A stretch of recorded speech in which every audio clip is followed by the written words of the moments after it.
여러분 안녕하세요. AI랑 대화하다 보면 문득 이런 생각 안 드세요? 아니, 이 친구는 대체 내 말을 어떻게 알아듣는 거지? 저 카만 화면 뒤에서는 도대체 무슨 일이 벌어지고 있는 걸까? 하고 말이죠. 오늘 바로 그 AI의 머릿속, 그 속을 한번 같이 들여다보겠습니다. 그래서 우리가 한번 이런 질문을 던져봤어요. AI야, 내 MBTI는 뭘까? 정말 우리 인간만이 할 수 있는 그런 질문이잖아요? 과연 AI는 이 질문을 어떻게 받아들일까요? 그리고 어떤 생각의 과정을 거쳐서 답을 내놓게 될까요? 바로 이거예요. 시작부터 그냥 핵심을 딱 짚고 넘어갈게요. AI한테는요, 무슨 성격이나 주관적인 판단 기준, 이런 거 없습니다. 우리가 받는 모든 답변은 감정이 아니에요. 그냥 철저하게 수학적인 계산, 그 결과물일 뿐이라는 거죠.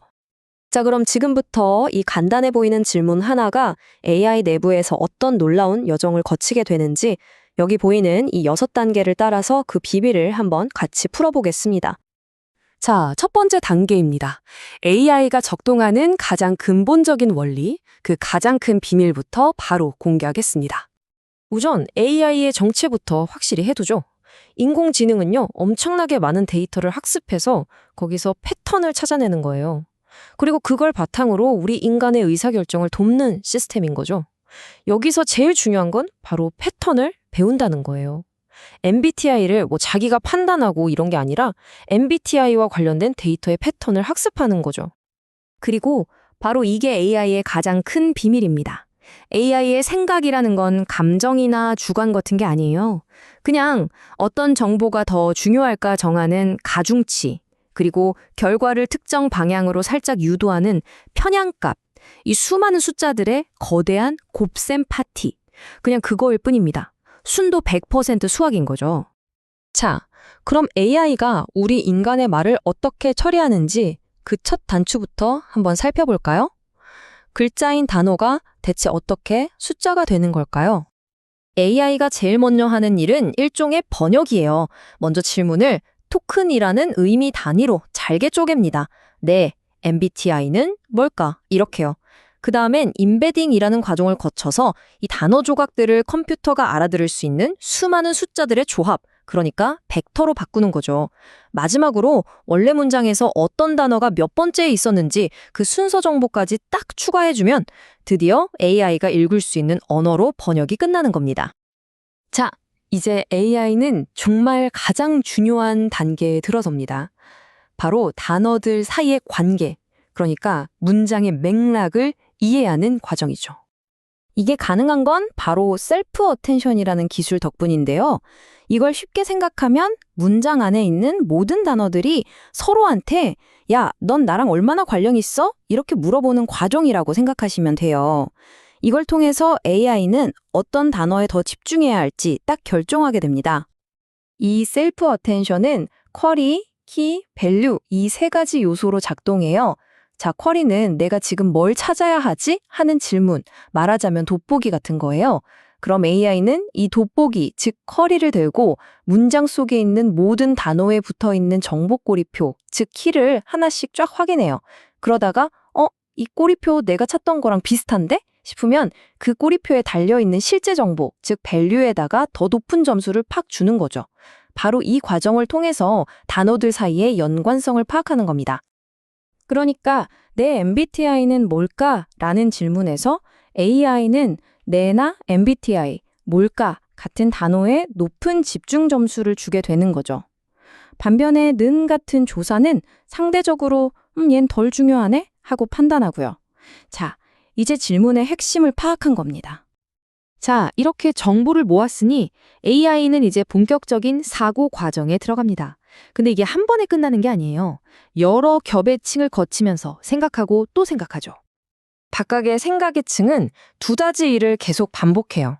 첫 번째는 피드포워드 신경망이라는 거대한 도서관에 가서 지금까지 분석한 정보랑 관련된 지식을 싹 꺼내오는 거예요. 두 번째는 그렇게 꺼내온 지식이 너무 한쪽으로 치우치면 안 되니까 정규화라는 저울을 사용해서 공정하게 무게를 조절해 주는 거죠. 지식을 찾고 공정하게 다듬고 이 과정을 계속 반복하는 겁니다. 자, 이걸 MBTI에 한번 비유해 볼까요? 예를 들어 첫 번째 층에서는 질문이랑 관련된 데이터를 쫙 뒤져보면서 이 사람은 외향적일까, 내향적일까? 이걸 고민하는 겁니다.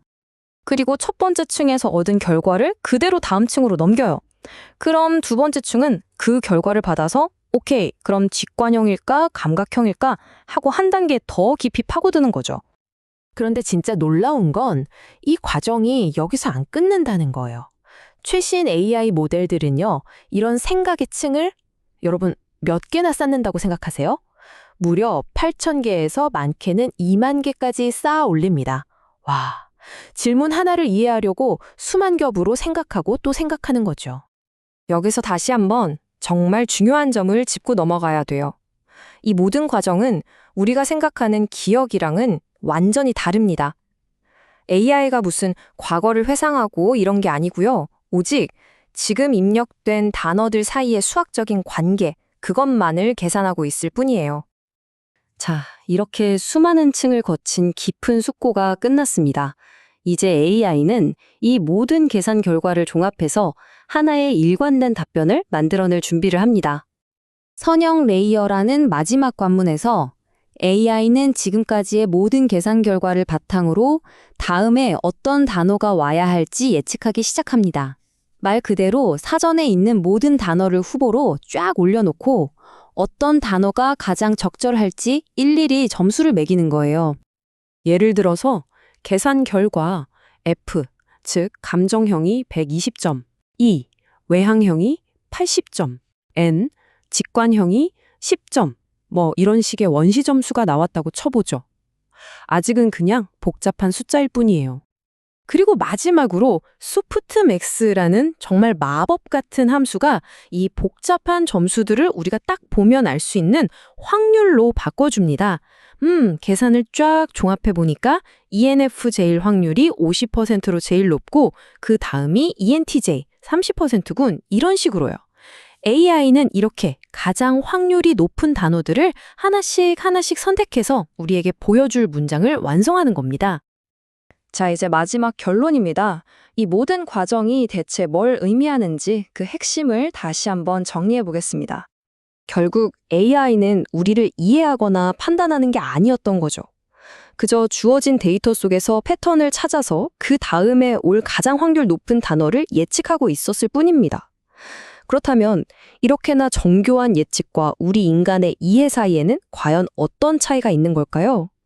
어쩌면 그 경계에 대한 질문이야말로 AI가 우리에게 던지는 가장 깊고 또 중요한 질문일지도 모르겠습니다.